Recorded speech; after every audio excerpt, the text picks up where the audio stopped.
मित्राणि नमः संस्कृताय। कैसे हैं आप सब? उम्मीद है अच्छे होंगे, स्वस्थ होंगे। फ्रेंड्स, स्वागत है आपका संस्कृत शिक्षा में और मैं हूं बिंदु शर्मा। आज हम करेंगे एसएट टीजीटी पीजीटी के लिए और ये डीएसएसबी के लिए भी महत्वपूर्ण टॉपिक है। आज हम करेंगे पंचतंत्र डिटेल में।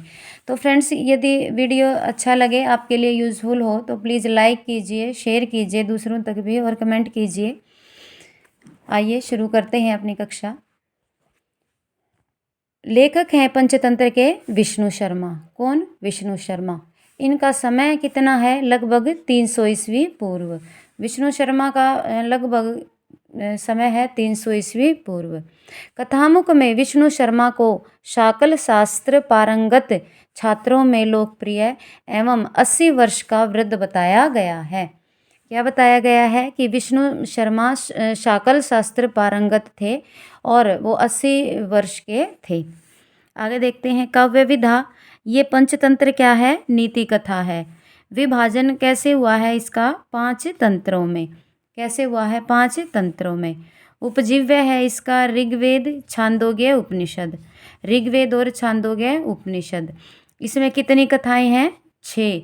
और उपकथाएं हैं इसमें 69, 69। उपजीव्य अगर पूछें तो ऋग्वेद, छांदोग्य, उपनिषद। आगे देखते हैं। 5 तंत्रों का हम देख लेते हैं।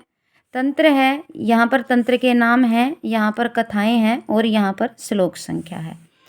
तो प्रथम तंत्र में क्या है? मित्र भेद। प्रथम तंत्र का क्या नाम है? मित्र भेद। दूसरे का मित्र संप्राप्ति। तीसरे का कोकुलकीय। चौथे का लब्ध प्रणाश। पांचवें का अपरीक्षित कारक। ये यहाँ पर मुख्य कथा है और ये पेपर में कई बार पूछा भी गया है। पहले में मित्र भेद में है उपकथाएं हैं 22। मित्र संप्राप्ति में है 6। कोकुलकीय में है 16। लब्ध प्रणाश में उपकथाएं हैं 11। अपरीक्षित कारक में है 14। और मुख्य कथा है जो ये अपरीक्षित कारक की कुल है इसमें 6, तो कुल कथाएं हो गई 75। अब श्लोक संख्या देख लेते हैं। श्लोक संख्या कथाओं की 461 इसमें है। मित्र भेद में श्लोक हैं। शेर और बैल की कथा है। 199 है दूसरे में मित्र संप्राप्ति। इसमें काक, कुर्म, मृग और चूहे की मित्रता का वर्णन किया गया है। तीसरा है कोकुलकीय। इसमें 255 श्लोक हैं। कोय और उल्लू की कथा का वर्णन है। चौथा है लब्ध प्रणाश 11। इसमें उपकथाएं 11 हैं और 80 इसमें श्लोक है। इसमें बंदर और मगर की कथा का वर्णन है। अपरीक्षित कारक में है 98 श्लोक और ब्राह्मणी और नेवले की कथा है। इसमें मुख्य कथाएं हैं 6 और इसमें है 10 कहाँ श्लोक हैं? भूमिका में। तो उपकथाएं हो गई टोटल 75 और श्लोक संख्या हो गई इसमें कथाओं में 1103। तो एक बार ये महत्वपूर्ण है बहुत। तो तंत्र नाम के भेद याद कर लेते हैं एक बार। पहला तो दोनों मित्र से प्रारंभ होता है, मित्र भेद और मित्र संप्राप्ति। तीसरा है कोकुलकीय और चौथा है लब्ध प्रणाश। ये कोयल से याद कर लेते हैं। और कोयल क्या फूंक देती है? प्राण फूंक देती है अपनी मीठी बोली से। पांचवा है इसका कारक। पांचवा है कारक और मुख्य कथा है आखिर में 6 हैं। अब गुण देख लेते हैं इसका। प्रसाद और माधुर्य गुण है और सग्रधरा छंद है और मंगलाचरण है आशीर्वादात्मक। कैसा? आशीर्वादात्मक। देख लेते हैं।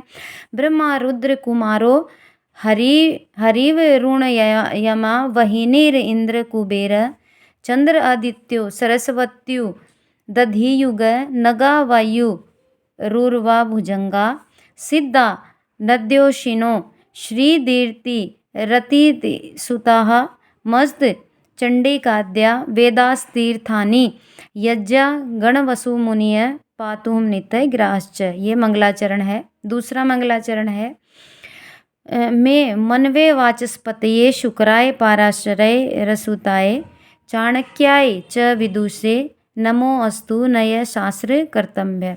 नमस्कारात्मक है ये दूसरा आर्या छंद है और इसमें कुछ आचार्यों को नमस्कार किया गया है। आइए आगे देखते हैं।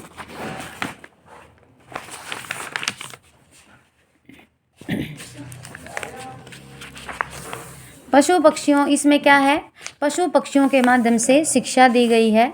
पशु पक्षियों के माध्यम से शिक्षा दी गई है और नैतिक और उपदेशात्मक शिक्षा है पद्य में, और कथा भाग का वर्णन है गद्य में। तो ये दोनों तरीके से है, पद्य में भी है और गद्य में भी।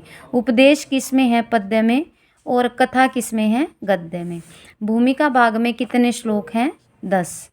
अमर शक्ति के मूर्ख पुत्रों को शिक्षा देते हैं। उस राजा का नाम है अमर शक्ति, जिसके मूर्ख पुत्रों को शिक्षा देने के लिए विष्णु शर्मा पंचतंत्र की रचना करते हैं।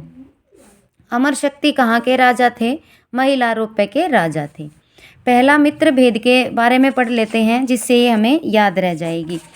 तो पहला है कथा, और 22 कथाएं हैं इसमें। ये पहली कथा है। इसमें क्या होता है, शेर होता है पिंगलक। शेर का नाम होता है पिंगलक। कई बार इनके नाम भी पूछ लिए जाते हैं। शेर है पिंगलक, बैल है संजीवक, सियार करटक और दमनक। इसमें 2 मंत्री हैं। सिंह और बैल में फूट पैदा करके सिंह द्वारा बैल की हत्या, और बाद में सिंह के पश्चाताप, और तब दमनक शृगाल अनेक युक्तियों से सिंह को सांत्वना देता है और मंत्री पद पर बना रहता है। शेर को रक्त रंजित पंजे देकर पश्चाताप होता है, और मित्रों के मध्य भेद उत्पन्न करना ही इस तंत्र का मुख्य उद्देश्य है। इसमें क्या होता है कि सिंह और बैल में फूट पैदा करके सिंह के द्वारा ही उसके मित्र बैल की हत्या करवा दी जाती है दमनक शृगाल के द्वारा, और फिर बाद में वो ही सिंह को सांत्वना देता है और खुद मंत्री के पद पर बना रहता है। लेकिन बाद में जब शेर ये देखता, अपने रक्त रंजित पैर देखता है, तो उसको पश्चाताप होता है। तो इसका क्या नाम है, इसका नाम है मित्र भेद। 2 मित्रों के बीच में भेद पैदा कर दिया जाता है। दूसरा है मित्र संप्राप्ति। मुख्य कथा है और 7 उपकथाओं का वर्णन है। इसमें चित्रग्रीव नामक कबूतरों का राजा होता है, अपने दल सहित शिकारी के जाल में फंस जाता है। पूरे समूह के साथ जाल लेकर उड़ जाता है, और हिरण्यक जो चित्रग्रीव है वो पूरे समूह के साथ जाल लेकर उड़ जाता है। ये कथा भी है, पुरानी कहानी। हिरण्यक नामक चूहे से सबका बंधन कटवाता है। आगे देखते हैं। लघु पतनक नामक कौवा की चूहे और उसके पुराने मित्र मंथरक नामक कछुए के साथ मित्रता होती है। हिरण्यक चूहा उसे अपना पहला घर छोड़ने का कारण बताता है। चित्रांग नामक मृग चूहे का चौथा मित्र बनता है। एक दिन वह मृग जाल में फंस जाता है और अपने मित्रों द्वारा मुक्त कराया जाता है। अंत में मित्रों का महात्म्य बतलाकर तंत्र का समापन होता है। ये क्या था, मित्र संप्राप्ति। आगे देखते हैं। इसमें कबूतर का नाम चित्रग्रीव होता है, चूहे का हिरण्यक, कौवे का नाम लघु पतनक होता है, कछुए का नाम मंथरक होता है, और मृग होता है चित्रांग। तीसरी कथा हम देखते हैं, काका उल्लू की है। मुख्य कथा है और उपकथाएं हैं इसमें 17। इसमें विग्रह, युद्ध तथा संधि का वर्णन है। कौवे का नाम होता है मेघवर्ण, ये राजा होता है, और उल्लू हरिमर्दन ये भी राजा होता है, और स्थरजीवी ये कौवे का मंत्री होता है। इसमें मुख्य कथा के अंतर्गत कौवे के राजा मेघवर्ण और उल्लुओं के राजा अरिमर्दन की कथा है। ये अरिमर्दन है। इसमें कौवों के राजा का नाम होता है मेघवर्ण और उल्लुओं के राजा का नाम होता है अरिमर्दन। तो इसमें कौवों के राजा मेघवर्ण और उल्लुओं के राजा अरिमर्दन की कथा का वर्णन है। रात के समय उल्लूक राज चोंच मारकर कौवों को मार डालता है। यानी उल्लुओं का राजा चोंच मारकर कों को मार देता है। इससे त्रस्त होकर स्थिर जीवी नामक मंत्री एक उपाय राजा को बताता है। क्या उपाय बताता है? वह स्थिर जीवी नामक कोआ बुद्धिपूर्वक उल्लूक राज से मित्रता कर लेता है। उल्लुओं के कोए उसका मंत्री बताता है कोए के राजा को, और वह उल्लुओं के राजा से मित्रता कर लेता है। वह कोआ उल्लुओं के राजा के बगल में अपना घोंसला बनाता है और बाद में उसमें आग लगाकर शत्रुओं का नाश कर देता है। इसके बाद मेघवर्ण नामक कोओं का राजा अपने मंत्री को पुरस्कार देकर निश्चिंत रहने लगता है। ये कथा है काक उल्लू की है, मुख्य कथा है।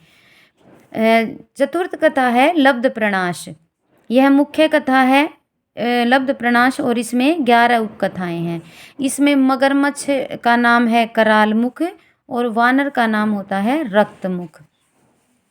मगरमच्छ को बंदर जामुन देता है, कथा पढ़ते हैं इसकी, पहले भी पढ़ी है होगी। वह स्वयं भी खाता है और घर पर भी ले जाता है।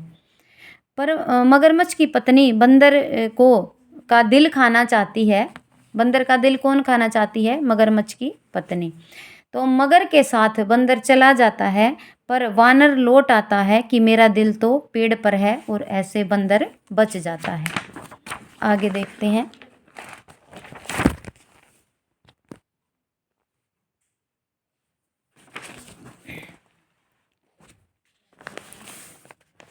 और मूर्खता के कारण उनके हाथ आई वस्तु अर्थात बंदर निकल जाता है। अंत में पुरुषार्जन्य लक्ष्मी का माहात्म्य बताकर तंत्र का समापन होता है। पांचवी है हमारी कथा अपरीक्षित कारक। एक मुख्य कथा है और 14 उपकथाएं हैं। इसमें ब्राह्मणी और नेवले की कथा है। नेवला ब्राह्मणी के पुत्र की सर्प से रक्षा करता है, पर ब्राह्मणी उसे मार देती है और फिर पश्चाताप करती है कि बिना विचारे जो करे सो पाछे पछताए। तो ये है पंचतंत्र का अंतिम श्लोक देख लेते हैं। मंत्रे तीर्थे द्विजे देवे दैवज्ञे भेषजे गुरौ यादृशी भावना यश सिद्धिर्भवति तादृशी। मंत्र में, तीर्थ में, ब्राह्मण में, देवता में, ज्योतिषों में, औषधियों में, गुरु में जिसकी जैसी भावना या श्रद्धा होती है उसके अनुसार उसको वैसा ही फल मिलता है। किस किस में? मंत्रों में, तीर्थ में, ब्राह्मण में, देवता में, ज्योतिष में और औषधि में, दवाई में, तथा गुरु में जो जैसी भावना से उनको देखता है वैसा ही उनको फल मिलता है और वैसे ही उनकी सिद्धि होती है। अतः इन सब में पूर्ण श्रद्धा के साथ कल्याण करने वाली होती है। आगे इसका कुछ महत्वपूर्ण श्लोक सुक्तियाँ देख लेते हैं। न सवलपस्य कृते भूरी नाशेयेन मंती मान रह। भावार्थ क्या है? बुद्धिमान मनुष्य को चाहिए कि थोड़े के लिए अपने विशेष लाभ को नष्ट ना करे, कि थोड़े से लाभ के लिए अपने बड़े लाभ को नष्ट ना करे। आगे देखते हैं। अरक्षितम तिष्ठति दैव रक्षितम सुरक्षितम दैव हैतम विनशति।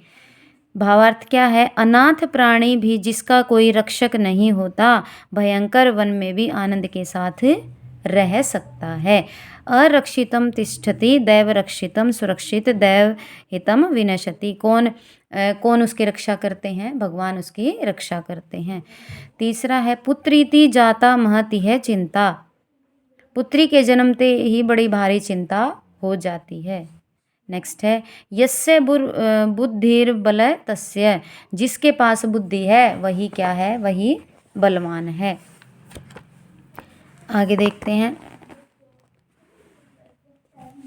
यस्मिन कुले ये पुरुष प्रधानम स सर्वयत्नै परिरक्षणीय। क्या कहते हैं? जिस कुल में जो पुरुष प्रधान है उसकी तो पूरे प्रयत्न से रक्षा करनी चाहिए। यानी जो परिवार में जो प्रधान होता है उसकी पूरे यत्न से रक्षा करनी चाहिए। नेक्स्ट है त्याज्यम न धैर्य विधुरे अपि काले। कि यदि घोर विपत्ति काल हो तो भी मनुष्य को धैर्य का त्याग नहीं करना चाहिए।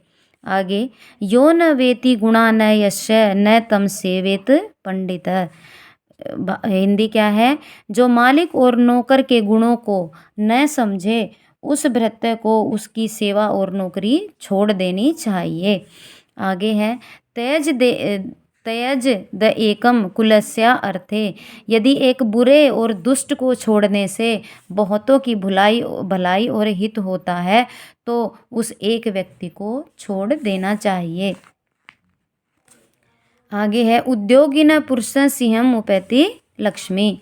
भावार्थ क्या है इसका?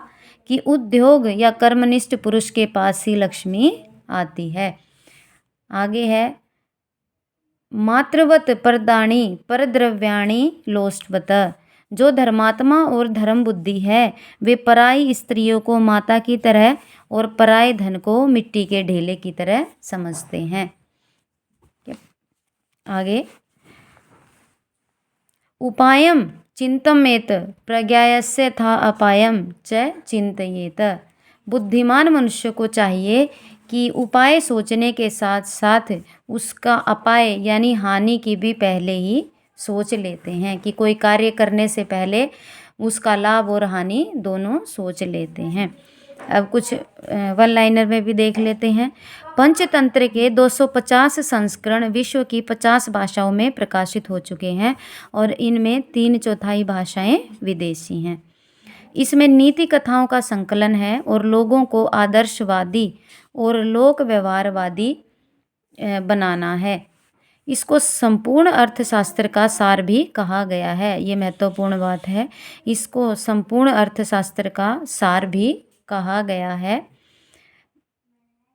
Great short stories of the world नामक आधुनिक कहानी संग्रह के पंचतंत्र की कहानियों को प्रमुख स्थान प्राप्त है और बाइबल के बाद पंचतंत्र का ही संसार में सर्वाधिक प्रचार है। तो फ्रेंड्स, ये थी अपनी आज की लेकिन छोटी सी बहुत महत्वपूर्ण कक्षा। इसमें से 1-2 प्रश्न आपको ज़रूर ही देखने को मिलेंगे। तो यदि आपको कक्षा अच्छी लगे हो तो प्लीज़ लाइक कीजिए, शेयर कीजिए, कमेंट कीजिए और चैनल पर नए हैं तो प्लीज़ चैनल को सब्सक्राइब कीजिए। बेल आइकन प्रेस कीजिए फ्रेंड्स, ताकि आने वाली हर वीडियो का नोटिफिकेशन आप तक पहुंचता रहे। वीडियो को अधिक से अधिक शेयर कीजिए ताकि जो निःशुल्क पढ़ने वाले विद्यार्थी हैं उन तक ये पहुँच सके। तो आज के लिए बस इतना ही। कक्षा कैसी लगी कमेंट बॉक्स में अवश्य बताइए। धन्यवाद। मिलते हैं कल एक नई कक्षा के साथ।